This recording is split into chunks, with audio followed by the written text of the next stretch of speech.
process for them, so that by the time they go for the next tournament, they will do better.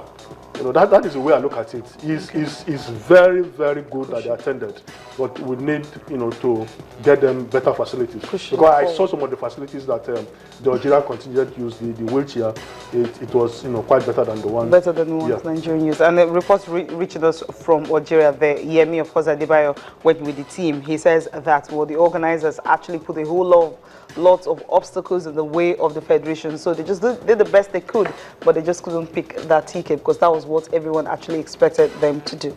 Yeah, really. We expect them to really, you know, pick the Olympic tickets. They really worked out. You know, I saw a couple of interviews. These guys were hopeful.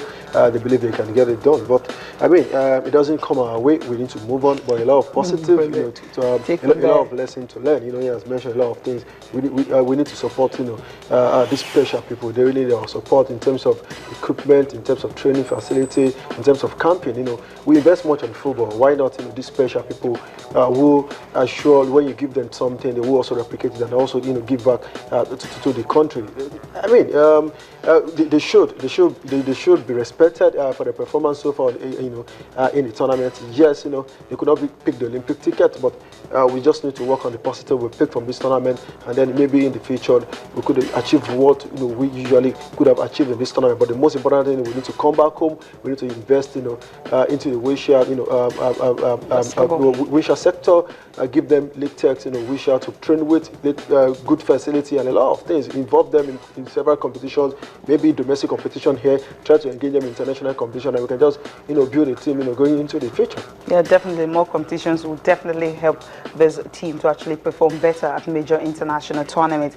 Now, from basketball now, of course, let's just talk what happened last night, because most Nigerians actually stayed awake from 11 till about 1:30 a.m. this morning.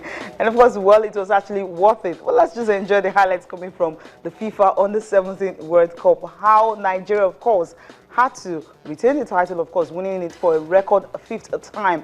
And of course, you know, the man who actually gave us the goal, Victor Osimhen, and of course, you have Funsho Bangboye. Of course, for both guys, they had to score the goals in between 3 minutes. And of course, Nigeria actually home and dry, bringing the trophy home. Let's enjoy this.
Okay, well, for the first time, we're actually having Nigeria winning it outside of Asia. Now, when the tournament started, everyone was like, okay, it's in South America, can they win it? Now, check what happened in 1985 in China. Of course, that was when they won the first one.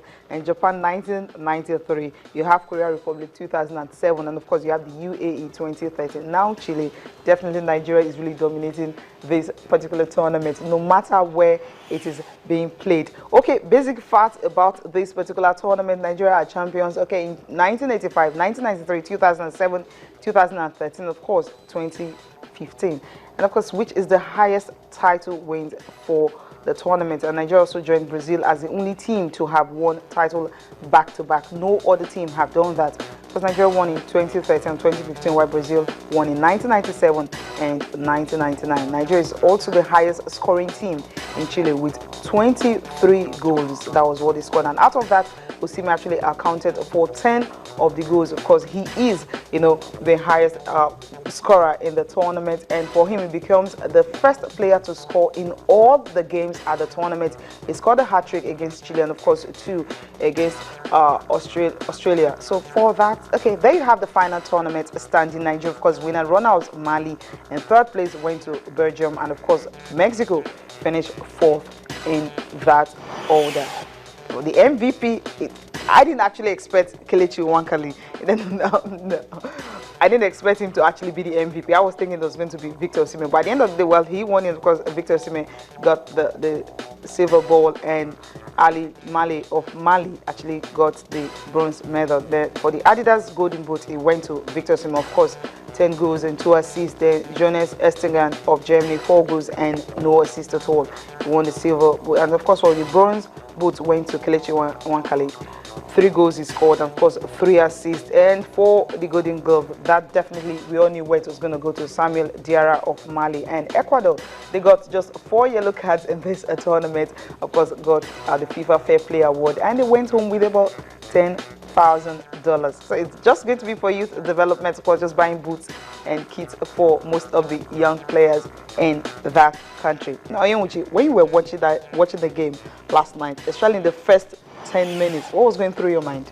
Yeah, if you have watched, apart from the last night's final, if you have watched their game against Brazil, then against Mexico, I think we were always on the defensive. Okay. So I wasn't too scared, because I know that the strength of this team is the attacking style. And if you knew Emmanuel Amuneke when he was playing, this is how he usually plays. He likes attacking with a lot of intensity. So I was just praying that we shouldn't concede too many goals in the first half. If we had conceded 1, I wouldn't have been scared, because I knew these guys can score. Back. These guys can score. They've shown that against Mexico. I was also scared when they lost to Croatia. The talk was, do they have the mental strength, the character to come back if in events that they trail in a game, and they have shown that they have this character. So I wasn't really scared, and the guys proved me right. Victor Osimhen, very, very clinical in front of goal.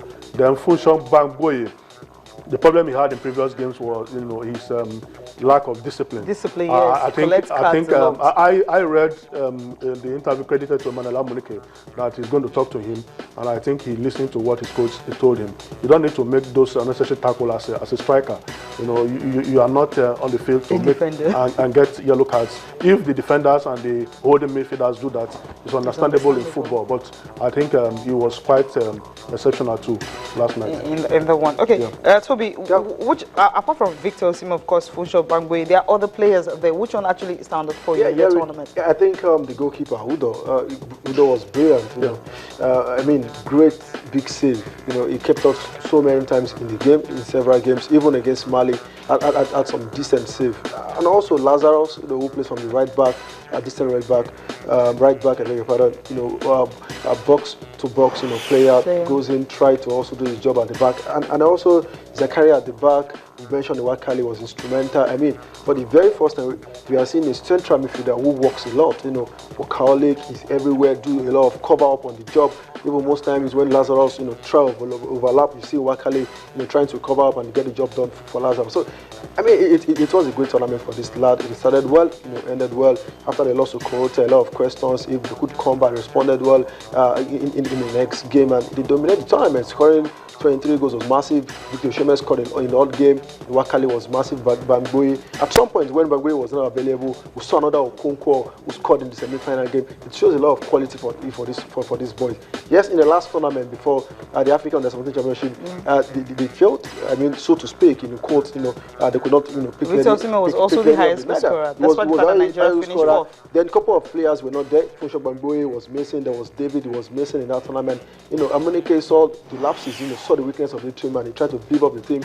They had training tour in Korea, came back here, played a couple of series of games. Even when they were in Nigeria, they tore teams apart, scored plenty of goals. We're like, oh, it was, maybe they were getting lesser competition. I mean, they got to the World Cup stages and they also replicating that performance, and it was great, And also we see the very young lad, quality guys who we are hopeful to see them, graduate from the ranks, and then we see most of these guys maybe in the next future in the Super Eagles, but something is certain. I think we've really produced quality, and I think most of these guys are players we can bank on. We are hopeful we could see them in the national team. Okay, now a quick one. Now, you just talked about seeing them in the national team. Will it be cool for most of these players to remain in Nigeria, or should they start going abroad? Oyunchi, what do you think? Well, yeah, nobody can determine them in the league, their next fate. Okay.